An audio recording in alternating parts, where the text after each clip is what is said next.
It's important to know because when it comes to relationship pain, proximity plays a massive part. Sin done in the distance doesn't feel the same as sin done near you. Not that hard for me or for you to have grace for a man that had an affair. How many of y'all know it's a whole lot harder when that man happens to be your husband? It's not that crazy to keep moving forward toward the daunting vision despite the critics. It's awfully painful when that critic happens to be your father. It's not impossible to keep moving forward when people that you love leave your life. People that you thought would be around a lot longer leave you. But man, it's almost impossible when that person who abandoned you happens to be your mom.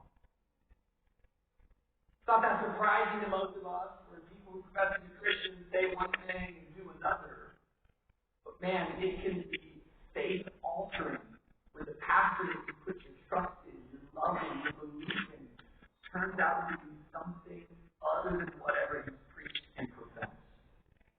Why? Because proximity matters. The closer you are to me, potential for deeper pain increases. What I've learned is this is why so many people choose a path of isolation.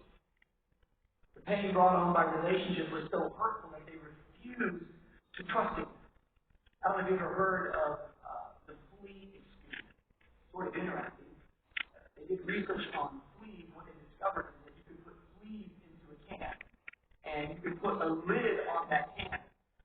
And for the beginning, they would bump up against the lid. They would try to get out, and they kept hitting that lid. It would condition them to never try to go beyond the lid. So much so they could remove the lid from the can, and those fleas will never ever leave that jar. This is what I have learned is what relationship pain has done for so many people. In the same way that lid has conditioned fleas to believe that they're trapped, that's what pain does. It conditions us. Pain puts a lid on us. Some of you have allowed your pain to put a lid on your future. It's an unnecessary barrier. Maybe you're here today and you're like, Rich, if you knew my dad, you wouldn't trust men either. If you knew my wife, you would never want to get married either. If you had my children, you would consider having kids. You have to really think about it. If you went to my church, you really have to question, is Jesus real? If you have my friends, maybe you wouldn't be so vulnerable. What is it? It's broken trust and it's relationship pain. I learned my lesson. Let me never get that close again.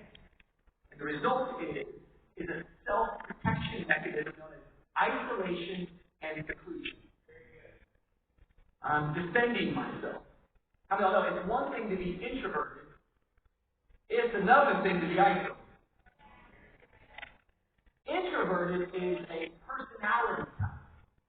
It is a personality type that retreats into seclusion to be refreshed and to be restored and to reflect. People who are introverted, they don't live in seclusion. They retreat there on purpose to come out restored. On the contrary, it's isolation. Isolation is not about rejuvenation, it's about preservation. You isolate because you're trying on your own to preserve. Let me isolate because I'm so afraid of people. I'm so hurt by people. I'm so tired of people. I don't trust people. I don't want to be around people. People don't, here it is, understand what I'm going through. Isolation is not about refreshing. Isolation is about suffering. Suffering in silence, I might add. And I suppose I came to preach today to encourage the people who find themselves in a season of isolation, to preach boldly and to preach the gospel to you once again, that people might have let you down, that you might find yourself isolated. But I want to encourage you that you do not have to suffer in silence. For there is a God in heaven who knows your pain and understands what you have been through. You don't have to suffer in silence.